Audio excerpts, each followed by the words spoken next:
Recently, I've done a video for the NAP Newswire, which is NAP's monthly email newsletter, and it was a free video for all NAP members on histogram basics. And this is the follow-up. I mentioned the follow-up of, we talked about what histograms were, and now we're going to take a look at how you can start to fix and enhance the histogram here in Photoshop. So if you haven't seen that video, you might want to go check it out because it shows you the basics. And now let's take a step further here. One of the main ways that you can view your histograms in Photoshop is the histogram palette. Okay?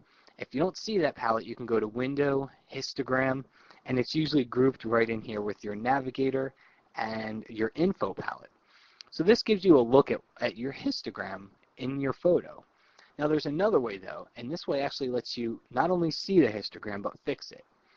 If you go to Image Adjustments, go to Levels, we open up the Levels dialog, and now we get the same view of our histogram here, but we also get the ability to change the way that histogram looks. We can't change it over here in the histogram palette, but we can change it in Levels. What's nice is to have them both open so you can see how your changes in levels are affecting the histogram here. So what we'll do is, if you recall from our discussion on the basics, the histogram is referring to how the tones are dispersed across the photo. As I look at this photo, if I didn't even see the photo, I would guess that the photo didn't have a lot of, it was lacking contrast. And I'd say that because it's missing a whole chunk of the histogram over here. And how do I know it's missing that chunk? Because it's empty. The histogram is empty. Now what colors is it missing? Well, it's missing the dark colors. And if I take my mouse right to this point and I go straight down, the histogram, remember, whatever's down here is referring to the point up here. It's almost like a squished together bar chart. If you think of each color, there's 255 shades of gray. 0 is no color, that's black. 255 is white. Okay, so 0 to white, there's 255 bars straight across this chart. And whatever's down here relates to whatever's directly above it. So when I look at this photo, I can see it doesn't have any of these dark colors, which I'm going to guess means it's lacking contrast. So to fix it is actually really easy. You take the black slider, whatever side is missing, and you just drag it to the point where the histogram starts to jump higher. Okay, and you look at what it does in our histogram palette. See how we get a preview of what our new histogram looks like, and you can see the ghosted one behind it. But this is our new histogram, and now it's nicely dispersed across the photo. Now what we did here is we told Photoshop, I don't have any color, I don't have any tones inside this area. I want you to take everything that's inside this area and make it black.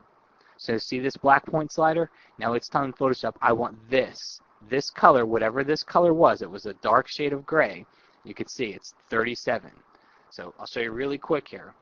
If you go into your color picker and you type in 37, 37, 37, that's the shade of gray that we were looking at there. So if you move this along, you'll see it starts off at 0, which is black, and goes all the way up to 255, which is white. So we're in levels, and we said I want 37, everything between 0 and 37, to be black. That's my black point slider. So I've made all these colors in here are now black. As a result, hit my preview. That's before, kind of washed out, kind of gray. That's after. Now I get a nicely contrasted photo, and it really deepens the shadows inside these areas here. So let's take a look at a couple other photos here. If we look at this photo, you can see it's kind of got a jump in the histogram. What I would do with this one is I'd go into levels. It's Control-L, Command-L on the Mac. And I'd forget about these white areas because you know what this is? This is the sky.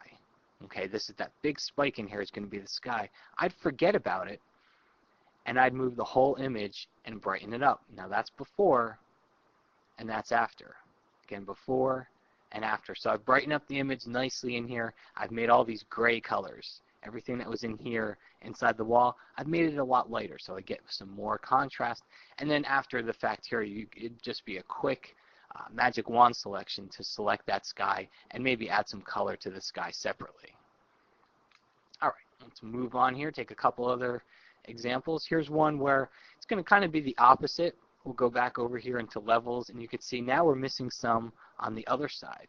So all these colors inside the snow, they're not quite white. They're kind of a light gray color. So we can really add some punch to the photo by dragging this over and telling Photoshop, now I want everything that was inside here, everything between 255 and 238, I want that to now be white. And that's what this white point slider is I'm now setting that as my white point. So everything in between here will become white. Do the same thing with black. I'll just drag it to where the little mountain starts to climb here, and everything there becomes black. And take a look at before, kind of gray, after, and I get a lot more punch down here inside the snow. Keep going through here. Here's one example. I'll finish off with this one just because it's such a great example of what you can do with the histogram and levels in Photoshop. So let's jump into it. And these underwater cameras are becoming so popular because they're a lot cheaper, a lot easier to use. You can even buy a bag for your camera. But as a result, you tend to get these very washed out photos. As I look at the photo, again, I just kind of evaluate it and I say, it looks like it's lacking something. And when I see the histogram, I can see that it's lacking a lot. This whole area is gone from the photo. There's no dark colors.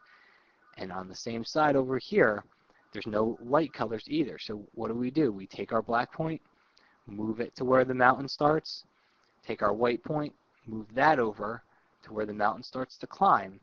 And now look at our before and after. If you didn't watch it as it happened, take a look at the preview. That's before, and that's after. Now, it's an entirely different photo, and this is really going to grab somebody's attention. I've increased the tones. I've made the whole exposure look better in the photo. It's even making the color look more vibrant just by dragging a couple sliders here. So that's just a couple of ways where you can look at your histogram, use it to evaluate your photos, and then jump into the levels dialog there and see if you can start adjusting those sliders to really bring out some contrast and just make the whole photo look better.